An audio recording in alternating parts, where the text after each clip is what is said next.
ছোটবেলা থেকেই আমরা আঙুরকে সুস্বাদু ফল হিসেবে খেয়ে আসছি, কিন্তু এই আঙুর দিয়েই তৈরি করা যায় চোখকে ধোকা দেওয়ার মতো একদম চমৎকার গ্রেপ সাবান। প্রথমে আঙুরগুলোকে খুব যত্ন করে পা দিয়ে আলতোভাবে পিষে তার রস বের করা হয়। একটি পাত্রে ঢেকে রাখা হয় পুরো 1 সপ্তাহের জন্য, যাতে আঙুরের প্রাকৃতিক গুণ ধীরে ধীরে সুন্দরভাবে বেরিয়ে আসতে পারে। এরপর বিশেষ প্রাকৃতিক সুগন্ধি জড়িবুটির মিহি করে পিষে কাঁচের জারে ভরে রাখা হয়।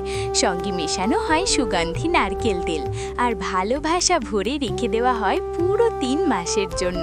এবার পাহাড়ি এক বিশেষ উপায়ে আঙুরের তরলকে খুব যত্ন করে বের করে নেওয়া হয়। অবশিষ্ট পড়ে থাকা আঙুরের বীজগুলিকে শুকিয়ে পাহাড়ি দেশি চাকিতে মিহি গুঁড়ো করা হয়।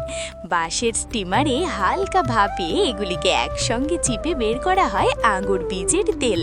অন্যদিকে আঙুর বীজের তেলের সাথে নারকেল তেল ও বাদাম তেল আলতোভাবে মেশানো হয়। তেলের মিশ্রণে যখন আঙুরের তরল মেশানো হয়, তখন এটি একটি সুন্দর বাদামি রং ধারণ করে।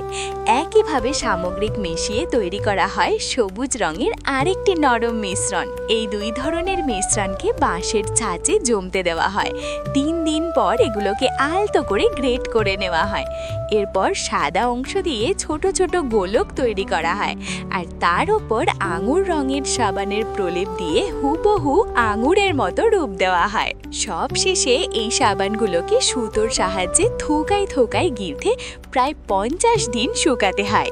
এরপর তৈরি হয়ে যায় এমন এক সাবান যা দেখতে একদম আসল আঙুরের মতো, কিন্তু ব্যবহারের সময় দেবে চমৎকার সুগন্ধ আর স্নিগ্ধতার কোমল অনুভূতি। আপনি যদি এই গ্রেপ সাবানটি পেতে চান তাহলে কমেন্ট করুন, লাইক ও সাবস্ক্রাইব করে আমাদের সঙ্গে থাকুন।